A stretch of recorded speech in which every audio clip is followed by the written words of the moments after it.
Si hay un equipo que representa la historia de la Fórmula 1 además de Ferrari, ese es McLaren. Un equipo que vio pasar a algunas de las mayores leyendas de este deporte. Ayrton Senna, Alain Prost, Mika Häkkinen, Lewis Hamilton, Fernando Alonso.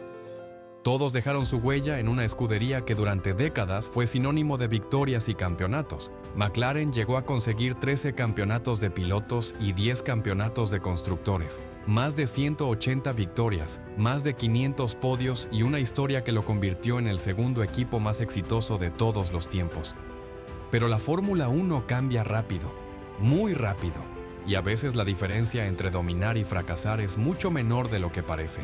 Porque hoy vamos a hablar de cómo un equipo que parecía destinado a iniciar una nueva era de dominio terminó convirtiéndose en una de las mayores decepciones de la temporada 2026. Para entender esta caída tenemos que viajar primero a 2024. Después de años de reconstrucción, McLaren finalmente tenía un auto capaz de luchar por victorias de forma constante. Las mejoras introducidas durante 2023 habían transformado completamente al equipo y ahora Lando Norris podía pelear cara a cara contra Max Verstappen. La temporada estuvo marcada por una gran lucha entre ambos pilotos. Verstappen seguía siendo el hombre a vencer. Había dominado la Fórmula 1 durante años y parecía imposible derrotarlo. Pero Norris empezó a acercarse cada vez más. Llegaron las victorias, las poles y las peleas rueda a rueda. Sin embargo, el verdadero problema para Red Bull no estaba en Verstappen. Estaba en el segundo coche. Mientras Norris sumaba puntos constantemente, Oscar Piastri también empezaba a ganar carreras. McLaren tenía dos pilotos capaces de pelear adelante. Red Bull solo tenía uno. Carrera tras carrera, la diferencia comenzó a acumularse. Verstappen seguía siendo superior individualmente, ganaba carreras imposibles y salvaba puntos donde nadie más podía hacerlo. Pero incluso un piloto de ese nivel necesita ayuda de su compañero para luchar por constructores, y esa ayuda nunca llegó. McLaren aprovechó la oportunidad y terminó consiguiendo el campeonato de constructores después de muchísimos años. La imagen de Zak Brown celebrando el título fue histórica. Parecía el inicio de una nueva época dorada.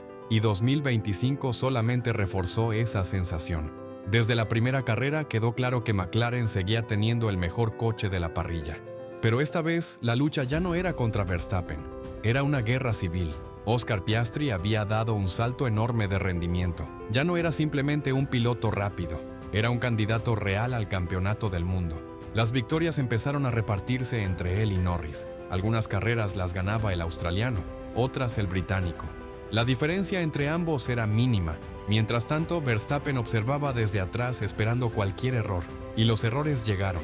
Hubo estrategias equivocadas, hubo órdenes de equipo discutidas, hubo puntos perdidos, y poco a poco Verstappen comenzó una remontada impresionante. Lo que parecía un campeonato fácil para McLaren terminó convirtiéndose en una lucha hasta las últimas carreras. El neerlandés volvió a demostrar por qué era considerado el mejor piloto de la parrilla. Consiguió victorias imposibles y recortó una enorme cantidad de puntos. Durante varias semanas parecía que iba a lograr una remontada histórica. Pero finalmente Norris resistió. En la última carrera aseguró el campeonato del mundo. McLaren conseguía el campeonato de pilotos y seguía siendo uno de los equipos más fuertes de la categoría. Todo parecía perfecto. Constructores en 2024, pilotos en 2025. 2 años seguidos levantando trofeos. Nadie imaginaba lo que estaba por venir. Entonces llegó 2026 y desde la primera carrera las alarmas comenzaron a sonar. Australia debía ser una fiesta para Oscar Piastri. Corría en casa, delante de su público y con la ilusión de empezar el año peleando por victorias. Pero todo salió mal. En la vuelta de formación perdió el control y quedó fuera de carrera incluso antes de la largada. Las cámaras enfocaban a los aficionados australianos completamente sorprendidos. Norris tampoco tenía ritmo. Terminó quinto, muy lejos de los líderes. El resultado era malo, pero lo preocupante era la diferencia de rendimiento. McLaren ya no parecía el mejor auto. China empeoró aún más la situación. Ambos coches sufrieron problemas de fiabilidad relacionados con la unidad de potencia. Los dos abandonaron. 2 coches. 0 puntos. Un golpe durísimo para un equipo campeón. Las dudas empezaban a aparecer. ¿Había sido un problema aislado? ¿O era el comienzo de algo mucho peor? Japón ofreció algo de esperanza. Piastri logró terminar segundo después de una gran actuación. Norris fue quinto. No era espectacular, pero al menos demostraba que el coche tenía potencial. Sin embargo, seguían lejos de Mercedes, y eso era algo que pocos esperaban al inicio del año. En Miami llegó el mejor fin de semana de la temporada hasta ese momento. Norris terminó segundo, Piastri tercero, un doble podio. Los ingenieros respiraban aliviados. Quizás finalmente habían encontrado la dirección correcta. Quizás los problemas iniciales estaban solucionados. Pero fue una ilusión. Canadá se convirtió en uno de los momentos más vergonzosos de toda la temporada. Durante la vuelta de formación, el muro decidió colocar neumáticos intermedios. El problema era simple: la pista estaba completamente seca. Mientras los demás pilotos utilizaban neumáticos correctos, los McLaren se arrastraban por el circuito sin agarre. La estrategia fue un desastre absoluto. Las redes sociales explotaron. Los aficionados no podían creer lo que estaban viendo. Un equipo campeón acababa de cometer uno de los errores estratégicos más extraños del año. Los resultados fueron catastróficos, y a partir de ahí todo empeoró. Las carreras siguientes mostraron exactamente el mismo patrón. Problemas mecánicos, mala fiabilidad, estrategias cuestionables, errores operativos, paradas lentas y una falta de ritmo que nadie lograba explicar.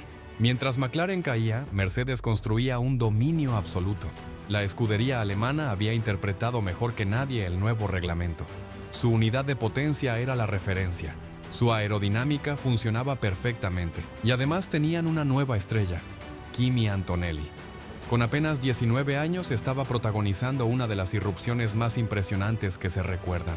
Victoria, victoria, victoria, victoria, victoria.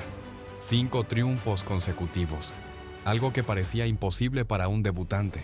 Cada fin de semana parecía más fuerte que el anterior. No cometía errores, no se desesperaba, no se equivocaba bajo presión. Y lo más sorprendente era la naturalidad con la que dominaba. Mientras otros pilotos sufrían con el nuevo reglamento, Antonelli parecía haber nacido para conducir ese coche. El campeonato comenzaba a reflejarlo claramente. Antonelli lideraba con 156 puntos. Detrás aparecía Lewis Hamilton con 90.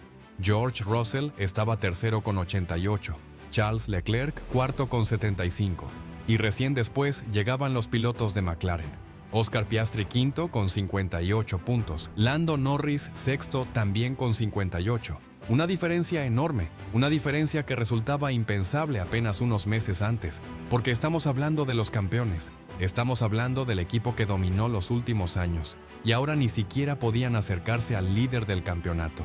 Lo peor para McLaren no era perder, lo peor era la sensación de desorganización. En 2024 y 2025 parecían una máquina perfecta.